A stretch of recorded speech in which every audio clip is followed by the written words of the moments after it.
Silent Hill F is pretty fun. I mean, okay, so there's controversy for those who don't know.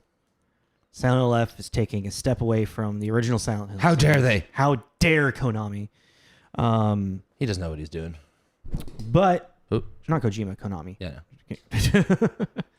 But this does seem a little bit loud. I am going to turn it down just a smidge.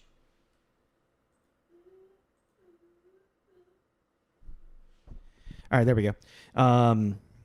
And so the biggest, I feel like the biggest take from it is I get, as I was saying to you, them taking it out of the Silent Hill town, though wherever in the middle of USA type bullshit. Are you working on it still? No, I'm getting my tabs all right. Okay. I just almost closed everything. That was the panic. Oh, yeah, that's fair. It's set in 1960s Japan, and there is definitely a vibe to that. And it's still a depressing story. Your main character, Hinako, I want to say is her name. I can't remember off the top of my head. Abusive family, some type of thing with her sister. Like all of your like records, her sister's face is like blacked out and whatnot. So I wonder who's gonna be the end boss. Silent Hill shit, you know. Mm-hmm. But the combat system, they just kind of upgraded it, and I think it's for the better. I've only fought one kind of monster, so I don't know how much more difficult it gets. At first, I thought they were gonna go like super hard, like shift in like clock tower area where it's like you don't fight the enemy at all, you just try to run and hide from them. Mm-hmm. Which I would love. I kind of want the clock tower series to come back. That'd be fun. It's like it's run and hide, and then you get to a point where you have to like solve a puzzle while it's chasing you to like kill it. That sounds terrible. It's awesome. Nope. But yeah, it's there we go. That's what my thoughts on Silent Hill F. I'll keep playing. I've only played through like pretty much the tutorial. I bought Stardew Valley, the physical copy, because I wasn't sure if she had it or not. So now I have a physical copy of it. Fun. We need to get going. This is Tommy. This is Jacob. This is Tommy and Jacob's mixtape.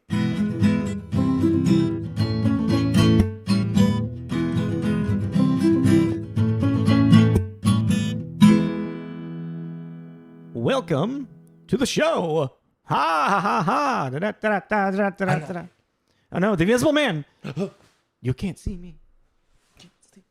Welcome back, everyone. This is TJ's Mixtape. I'm Tommy. That's Jacob. We are a movie review podcast. We are two best friends. We like talking about movies, so we record it and we put it on the internet for you to watch.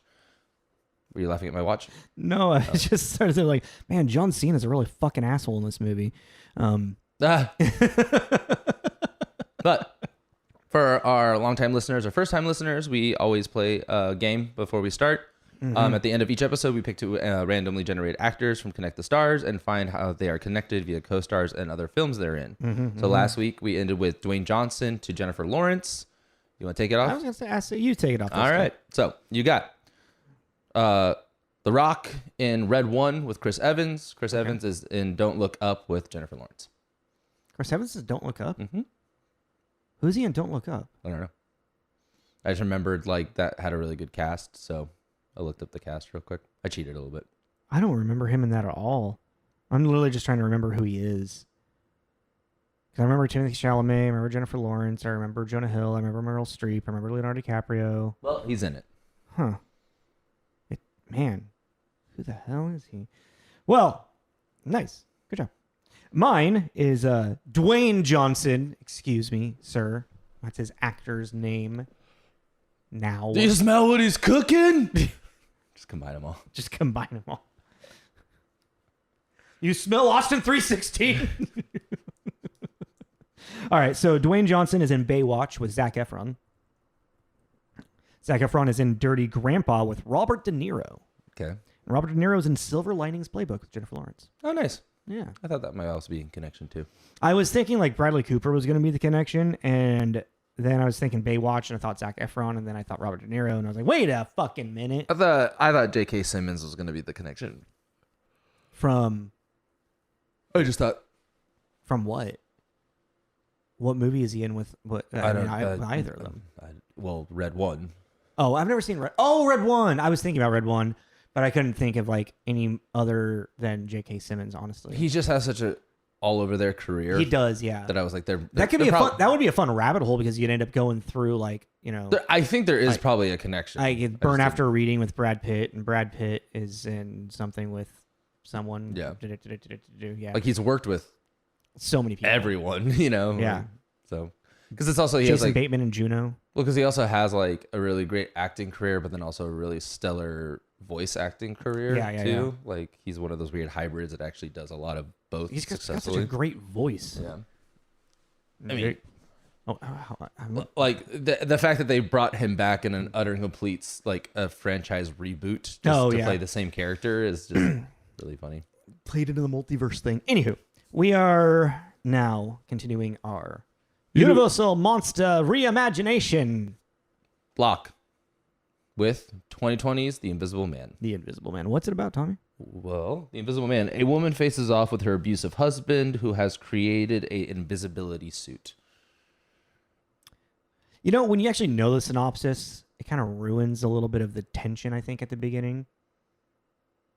Like, if you know he's alive still... Because like there was a moment where I was like, wait a second, because I didn't know I thought I had never seen it. I see what you're saying, but inherently, what the Invisible Man is, you know that he's alive. Yeah. You just don't know how. Yes, but what I was leaning is that there was a moment where I was like, is this literally gonna unravel to a point where we've been just following it through her perspective, and like his gaslighting and abuse like has just created this like post-traumatic thing where now she is literally just like lashing out and like, you know what I mean? Like, and it would still be the Invisible Man, the man that isn't there is doing it all, you know? Yeah. But that's not what the story is at all. At fucking all. Well, did you like it? I did really enjoy it. I definitely have my qualms with parts of it, but for a movie that takes a metaphor and took the idea of the Invisible Man and really made a successful narrative about abuse, domestic abuse, and gaslighting, I really, really liked it. Dan, I'm guessing you kind of went the other way with it. You don't like it? Did you like it the first time you saw it? I remember liking it the first time I saw it, but it kind of goes back into what we were talking about with Ex Machina for a retelling of what the Invisible Man is. I think it used it more as a vessel. Yeah. But as much the, Shape of Water did as well. Nah, but with the Invisible Man, and that's just what I think is interesting about the story of the Invisible Man is the transition from quote unquote normal person to now being in this position where you're no longer basically getting consequences for your actions. Well, creates a monster, and this guy was already a monster. I'm now actually just kind of thinking about something. I read the background story of H.G. Wells' The Invisible Man. I don't know if the Universal movie follows that to the T. Because in H.G. Wells' story, the Invisible Man begins invisible and is terrorizing people already. You find out later that he had turned himself invisible by doing experimentation on himself, and then the thing of feeling like he's become a god because he's now he can do whatever he wants type thing. So there is that like that journey of like turning into a monster type thing. But also the Invisible Man, it turns into like he like meets up with another scientist and he's like talking about how he wants to become pretty much like a terrorist, like taking down like the government and shit. Yeah, the Invisible Man from League of Extraordinary Gentlemen. Yeah, exactly. Yeah, He's a saboteur. Yeah, exactly. Yeah. So it is interesting. Yeah, so they literally took just the idea of the Invisible Man and created their own, like found a metaphor that works like with it and made it into actually more than anything a feminist perspective. Wow, 1933 is when the original came out. It's one of the first Universal monster movies. Wow, that's crazy. Are you looking up the story of the book or the movie? Yeah, I was just looking at it. I was just curious when it came out and everything. Yeah. And yeah, okay. Well, I just think that because that's kind of like what Hollow Man did, or kind of. Hollow, yeah. The way that you keep the way that we have been describing Invisible Man is more of what Hollow Man is. Yeah, well, then I think that is just a more interesting conversation to be had, only in the sense of not interesting. Psychologically, the idea of what does one become when they don't. But then I guess then it just becomes a different conversation of what the theme is, because then you'd be taking that would be kind of like a Harvey Weinstein kind of. Yeah. Let me see if I can find it real quick. But you know what I mean? Yeah. Like that would be more of a, I don't know, the kind of same side, different sides to the same coin. Because so the inspiration that H.G. Wells had for the original Invisible Man was, big influence was Plato's Republic, a book of which in the second book, Glaucon recounts the legend of the Ring of Gyges, which posits that if a man were made invisible and could act with impunity, he would go about among men with the powers of a god. And that fits this as well. I have definitely seen the original Invisible Man, because I was just looking at this and I forgot about this great quote right before he dies. Griffin. He says, "I meddled in things that man must leave alone," and he dies. His body quickly becomes visible again. I remember that. Oh, yeah. I was like, oh, yeah, that's a great line. Also very fitting. I was just making sure Adrian's last name is Griffin in this. So he's taken pieces from it. But let's, well, really quick. So, yeah, this came out February 24th, 2020, right before the world shut down. Yeah. It was a really interesting. This is a year I looked at box office and then quickly was like, this isn't a fair. 2020 is not a fair year to look at box office numbers. No. And then I also counted my list of movies from the box office list that I'd seen, and I only counted 9, and I was like, that can't be right.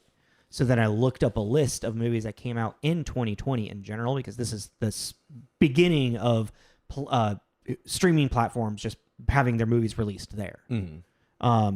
And major motion pictures just and we're just going to put it on this type thing, And it went from 9 to 23. Oh, wow. Yeah. Because I counted 16 and felt like that was really... Did you count that from that box office list?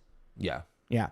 So I didn't think about doing that because I didn't put shutdown idea. Because there's even when I was looking through that, there was handfuls of Hulu original movies that I watched. That there's a couple of Pete Davidson movies that came out that year that I really liked. Like King of Staten Island. King of Staten Island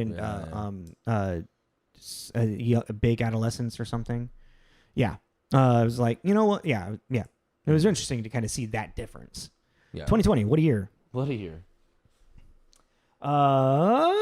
So yeah, we just talked about H.G. Wells. Let's actually get to writer and director for this as well. Yeah. Who I was surprised how much stuff I've actually consumed of his. It's a Leigh Whannell. You ever seen Upgrade? I have not seen Upgrade. That's good. You should check it out. It's cool. But I made writer, specifically just writer. He created the Saw series with James Wan. He wrote Saw 1, 2, and 3. He also created with James Wan the Insidious universe, and he wrote all of them really, except for the most recent one. He just has a story credit for, and he directed the third one. He did Dead Silence, that's my era of horror movies that I love. Yeah. Real creature feature, Jeepers Creepers, Darkness Falls. Yeah. I love that. That early 2000s. Yeah. See, that's because they wouldn't, when you were a teenager, horror cool. And I was late teenager, this stuff's, yeah. They're fun. Yeah. Because they always got a twist for a twist's sake. Exactly. Yeah. Yeah. But for certain, which is only funny because I think that's what this movie does a lot of, and it really annoys me with this one. And I think it's because it's supposed to be a serious conversation that we're having about representation and using this as a vessel for getting out of an abusive relationship. And then to do the twist to put a twist in their thing really irritated me. But in Dead Silence, it was yeah. I do want to point out for writer, Leigh Whannell did Cooties. Oh yeah, I was actually going to talk to you about that. Funny enough, Oh, I want to do another horror movie comedy block oh, okay. sometime this season. Yeah. Not even just for Halloween, just at some point if we're looking for something to do. Because I thought of Cooties, and I think Cooties would be really, really fun to review. Yeah, it could. Yeah. There's a part of me that wants to really lean hard this next year in stuff we have not seen as well. Okay, But yeah, that's fair. yeah. Hey, watch Cooties. It's a wild ride. If Allison Pill and Elijah Wood, Rainn Wilson. Rainn Wilson's the Yeah. coach, the Yeah. PE coach. Fun zombie comedy. Yeah, Anywho, it's pretty dark. well, yeah. So it's always really nice when we have the writer and director being the same person. Because we're done. Yeah. So we can get into who starred in it. Our lead is. I'm so sorry, everyone. I worked last night, and I'm tired. So Did our you lead. chug that Red Bull yet? Yeah. All right. Man, you know what would have been so cool if you just like. Ugh! I thought about it, but then I remembered we're on camera, and I didn't. I already got caught being wrong about the Invisible Man. I also didn't want to hurt myself on camera. Elisabeth Moss, who plays Cece, Celia, probably best known at this point for *Handmaid's Tale*. I would say is her big claim to fame. That I would say maybe Mad Men as well. And *Mad Men*. Yeah, We've done her twice. Get him to the Greek. Mm-hmm. You may not get the next one because she's in it, a very minor role though. Get him to the Greek.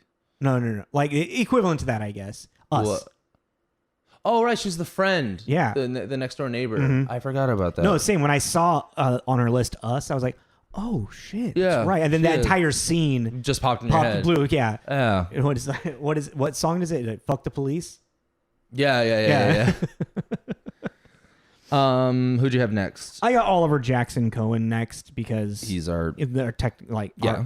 even though he has like zero-ish, like small amount of screen time, the character's presence is ever present. yeah. He is an ever looming threat. Yeah. Haunting of Hill House, Haunting of Bly Manor are the two things I only really recognize him Same. from. Yeah, same. And even when I was like sitting there staring at him and then looking at Haunting of Hill House, I was like, who? What? Huh? Who? Oh, heroin addict. Got it. I was talking to Sparkle and he like knew who he was. Immediately? Yeah. That's crazy. Yeah. I just thought that was so I was just like, oh, you want to be a guest on the podcast? Up next I had Aldis Hodge, who plays James, our best friend hero kind of guy. Fucking jacked. Yeah. Dude is jacked. I was sitting there and I was like looking at his list, and he's in Hidden Figures. He's in Black Adam. He plays Hawkman. I remembered it was funny. Okay, how do I word this? He's in an episode of Black Mirror that really fucked me up, and that's when I was looking at him and I was like, I'm having this weird sense of dread. Is it the eye one, the eye camera? No, it's Okay. I think it's the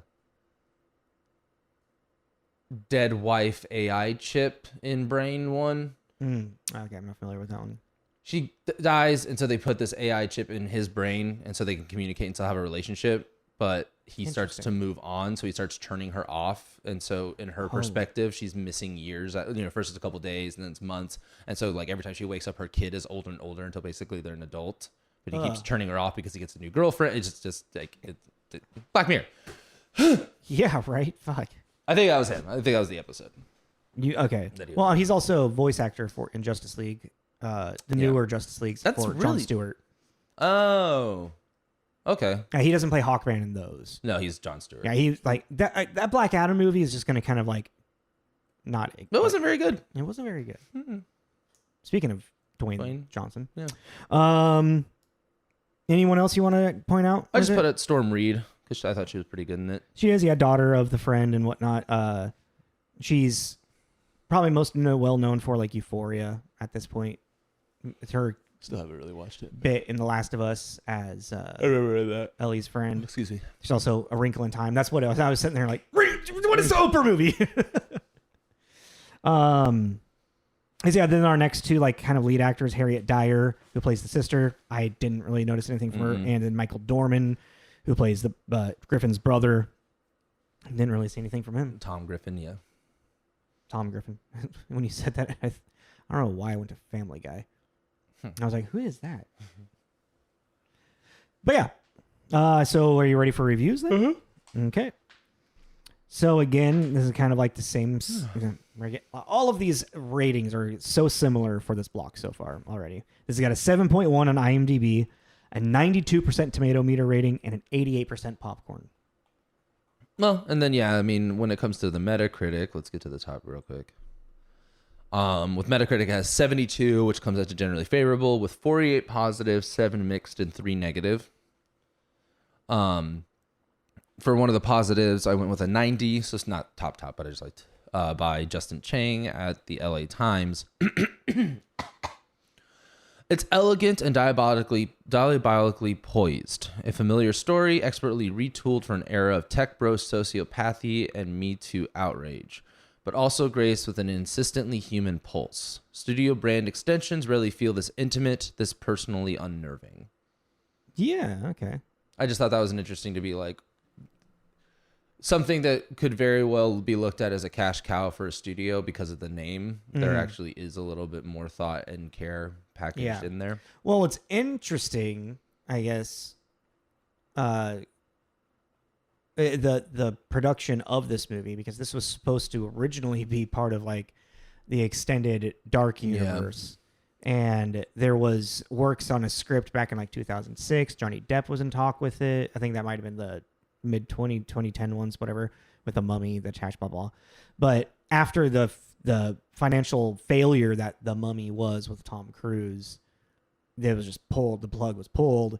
And then Leigh Whannell got some rights to this. And then Jordan Bloom, I think Bloomhouse Productions decided to produce it. Yeah. And so then it turned into this because of all of that.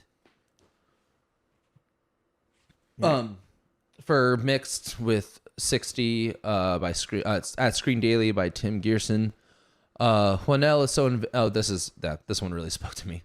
Whannell is so invested in unloading juicy surprises that his initially realistic story becomes increasingly preposterous. But Moss keeps the film anchored in plausibility, although sometimes just barely. That was it. There it is. Because at the very beginning, when I was talking about, yes, I did really enjoy it because I enjoy, hat on a hat type situations.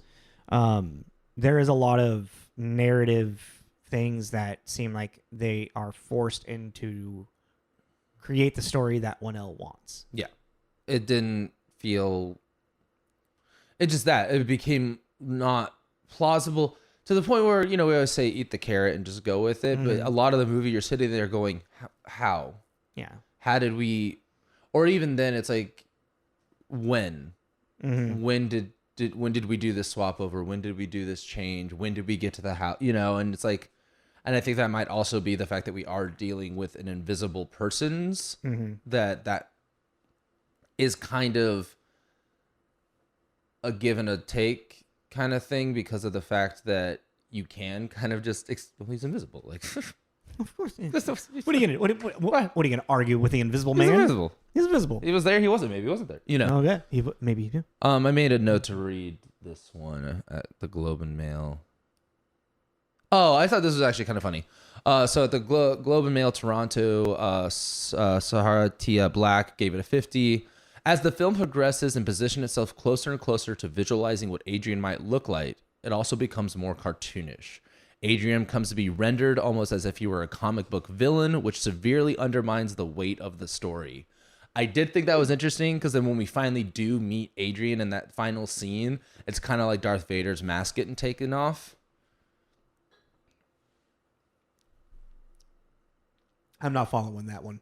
The Darth Vader mask, he is this ominous powerhouse, and then when you take off the helmet, you realize he's a broken old. He's not even that old technically, but broken old man underneath. It's kind of like when but you have Adrian remorse for Vader. When Adrian, I'm talking just aesthetically right now, but I'm talking about the unveiling of the monster. That scene, and I get it because he's gaslighting her still and using his manipulation or attempting to use his manipulation against her again. Yeah. But I don't know, this we're finally coming face to face with the monster, and it did not to me feel impactful.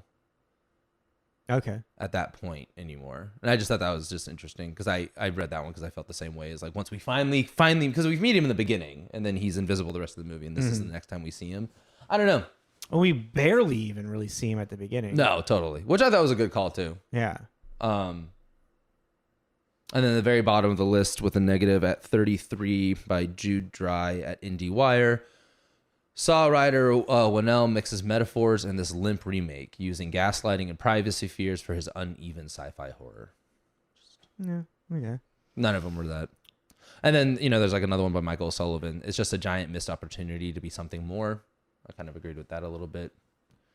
But like, it's really just it's the beat by beat thing that's really the issue. The metaphor's fine. The metaphor, I think that he tackled the metaphor very well, and using this for that metaphor is using the vessel of the invisible. What did I write? Using the invisible man as a tool metaphor for how victims feel abuse, because gaslighting itself is an invisible force. Yeah.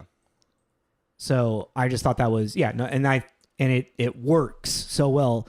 And because this movie is just anxiety on anxiety. Mm-hmm. It's a very anxious movie. I felt tension. We feel tension from the beginning. Mm-hmm. Well, because and Elisabeth Moss playing with nothing in the room so successfully is really incredible to watch. Yeah.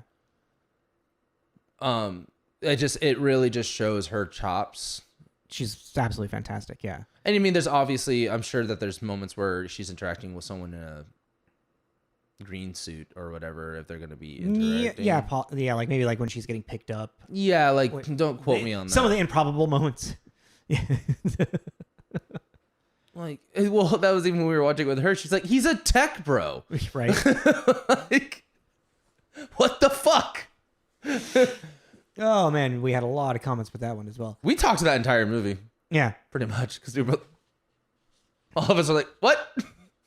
But in general as well, I feel like the opening of the movie is so successful that it drives you to want to go through the rest of the movie. Yeah.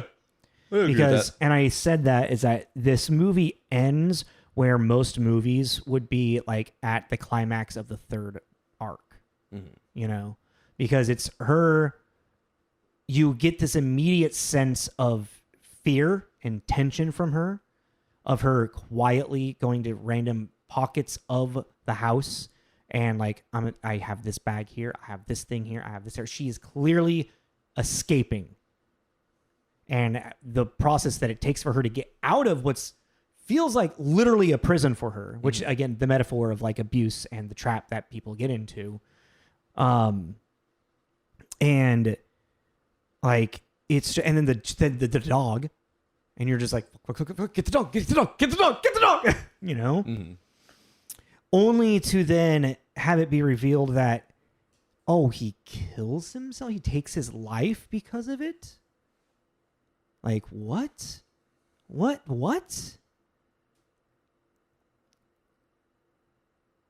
And then you have the rest of the movie of her just now feeling a weird guilt, but she's also aware of the work that he's been doing, it seems like, as well. That's not very clear. Well, that's all of it. That's really where it's like, it's like it kind of feels. That's what's weird about this movie, is that you have Elisabeth Moss who nails it, like we already talked about.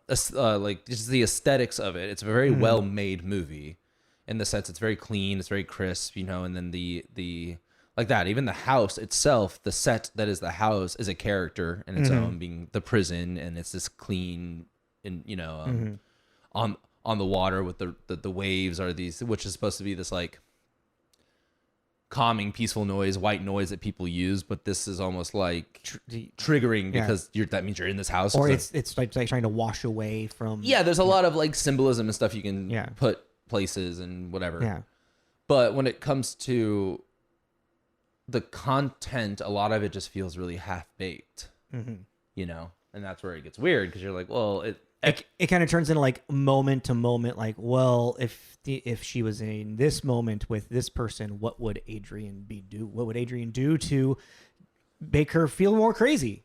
Yeah, I don't know. It's just And then because it all escalates to this point of, well, also now like I was thinking about that this morning. How much of the acts that the Invisible Man are doing are actually Adrian, or are they actually his brother? we had a very long conversation about that yesterday, and it does not matter in a way because you can make it either or, You really can. and that is But also a problem. I feel to like me. there is a moment, because when they find Adrian locked in the wall or whatever the fuck it was, I think there was a line from the police or whatever the police report that said that there was signs of him having lived there, being like lived in there for multiple weeks, the time that he had quote unquote been dead. So, which would lead to assume that he actually has been locked up, if I'm remembering the quote correctly. Like that, so like don't put me like this is me trying to remember, piece together, because also we had a couple of drinks while we're watching that. So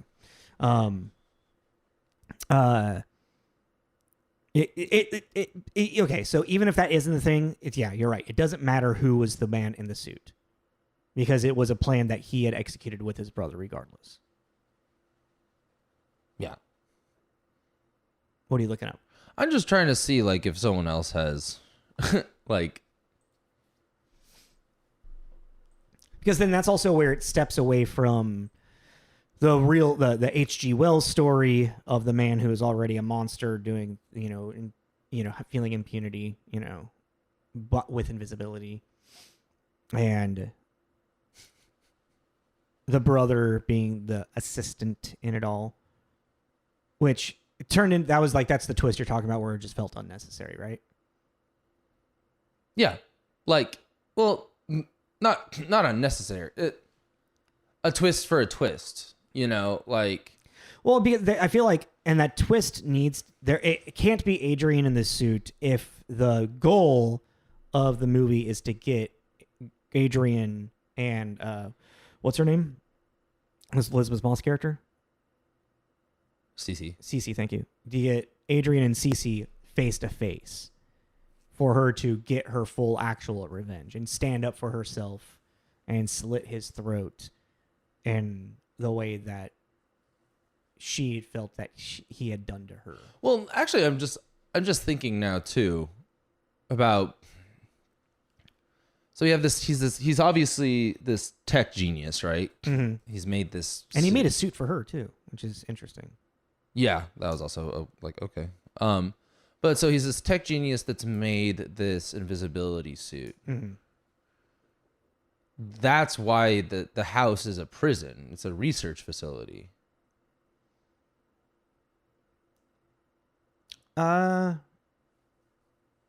Like he has this thing. Yeah.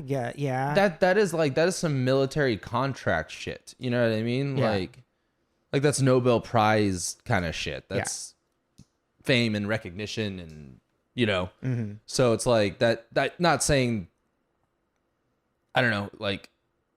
But he's keeping her still trapped there. No, I'm not saying she's not. Yeah. But I'm just thinking, talking it through. It's like, well, yeah. I mean, if this is also a research facility that he's got in his, It would be a prison. It would feel like trying to escape from a prison. Yeah, because it's because you don't want because just think how much this suit's worth. You know what I mean? This is a multi-million, maybe billion-dollar invention you made that every country in the world would want to get their hands on for espionage and you know what I mean? Like, but that's actually kind of fun.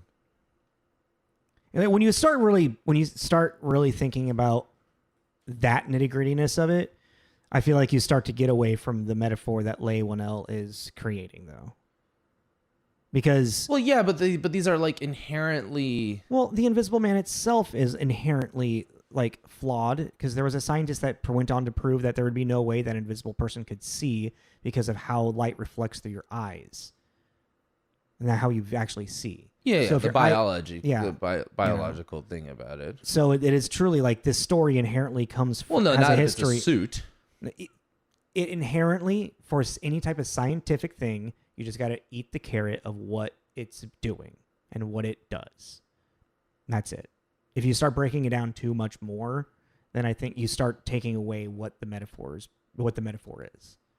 Well, but I still think you can craft something well, and there's too much to poke holes in this movie, so it becomes almost. I feel like this suit is the least of my problems of holes that you can poke in this movie.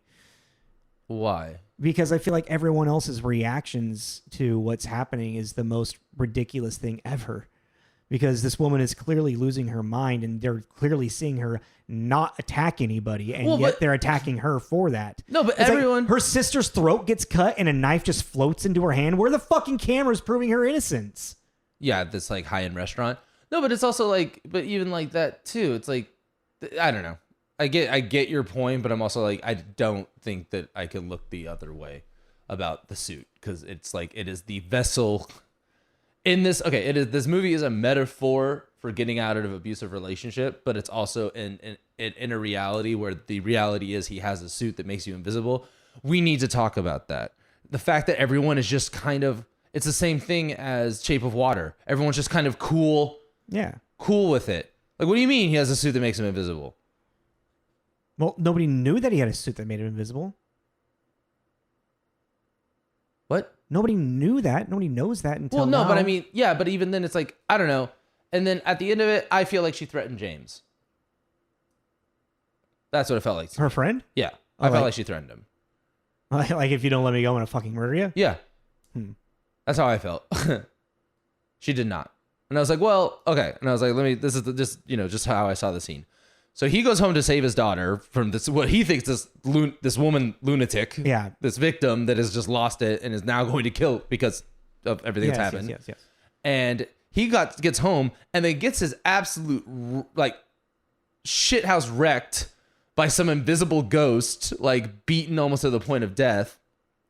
Then he goes and does this whole thing, is now on board with the whole invisible suit, crazy ex-husband thing, blah, blah, blah.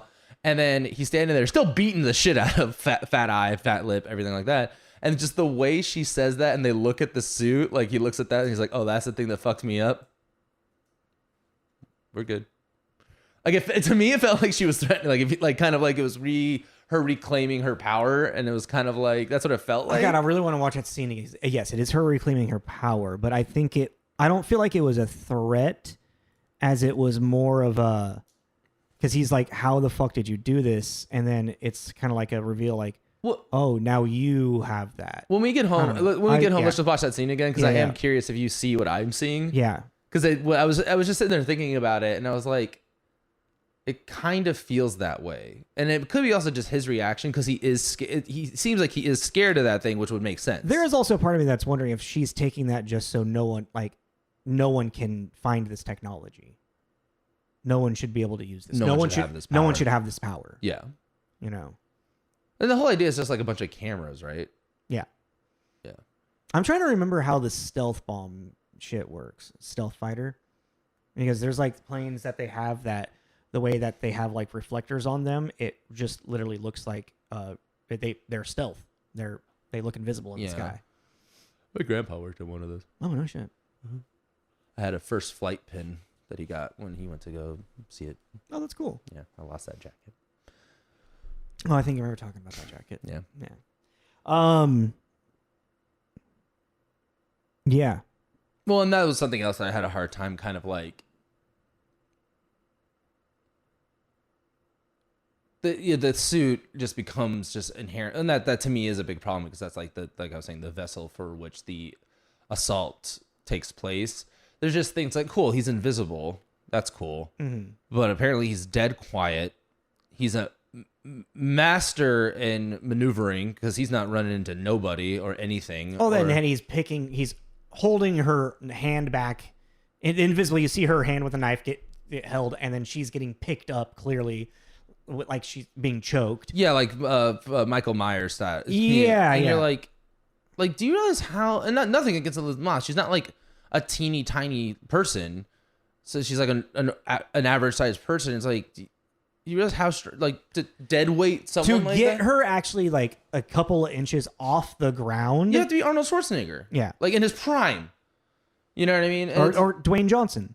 But then even then it's like, and then, or like the fact that she, you know, when she goes and makes him, you know, slit his own throat, she just grabs him and then, so does the suit give you super strength? Because he has no, he doesn't resist at all. Like he, you know, and you think if he's the one, I don't know. And that, but again, you can make that, that's his hubris. That's his own hubris. But she would never do that, you know, not to me.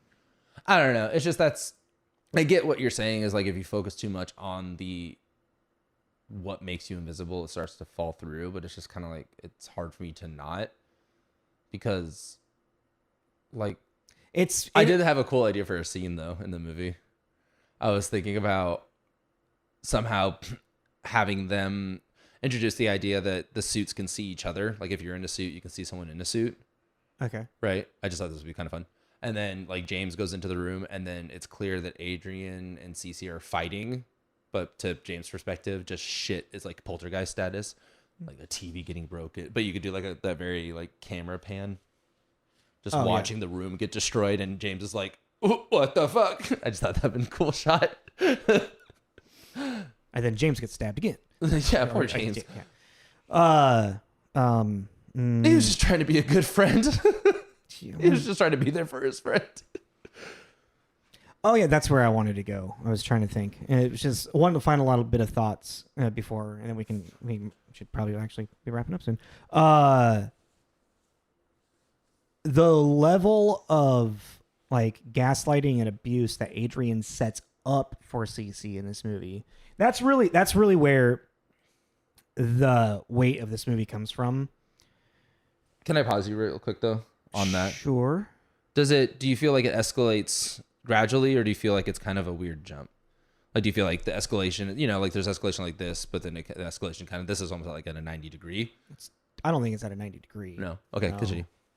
Because we have the beginning of the movie where she escapes, and then he finds diazepam on the middle of the road.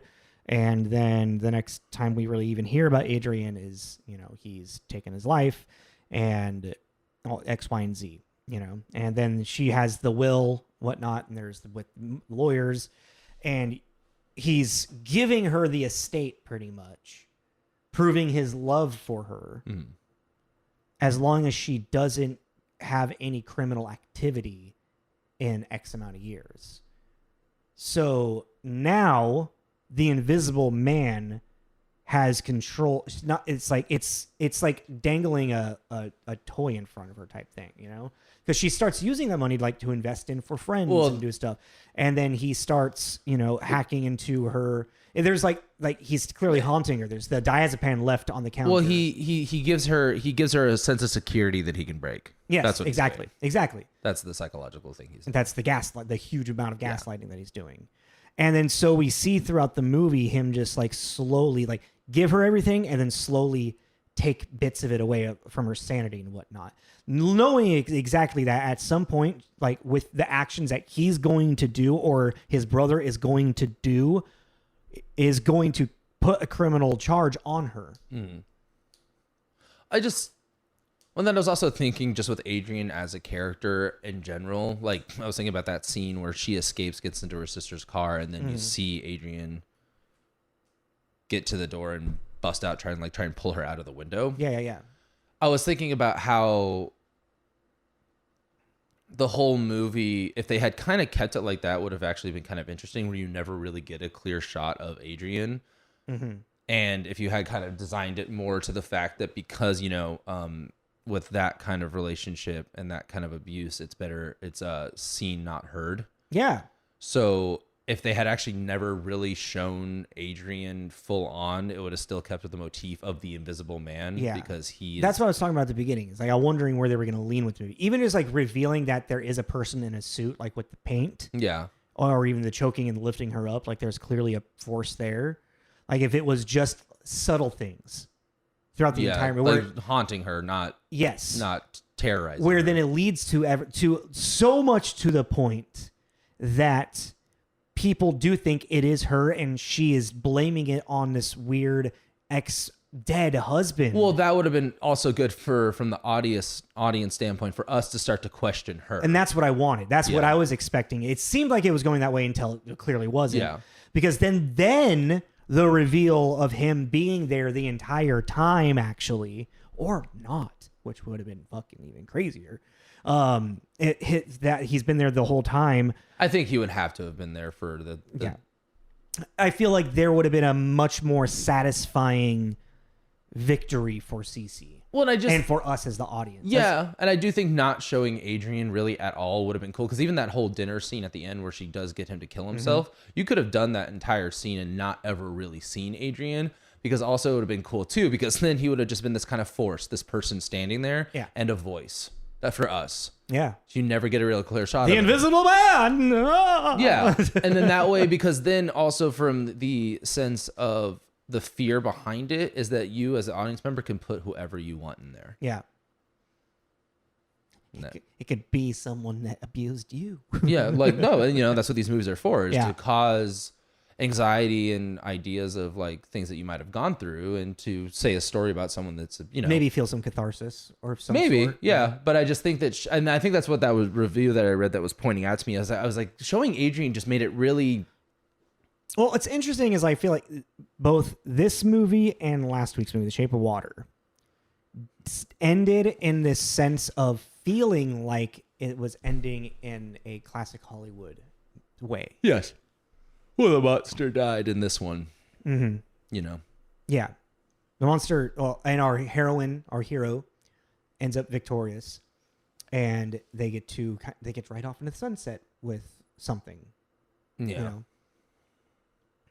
Changed, for the better. Or maybe not for the better. Changed. Changed. We're not going to put any kind of connotation on it. They're changed. They're just changed. They're different now. But yeah. So, again, it's like, that's why I said at the beginning of this, I did like this movie. I enjoyed it because of the metaphors and the use of the Invisible Man for a metaphor like this, because I don't think without getting too like overly dramatic about domestic abuse or gaslighting, it's hard to do it, to create that sense of gaslighting for an audience member. The movie is tense. Yeah, it's very tense. And I feel like it's very, very successful in that manner.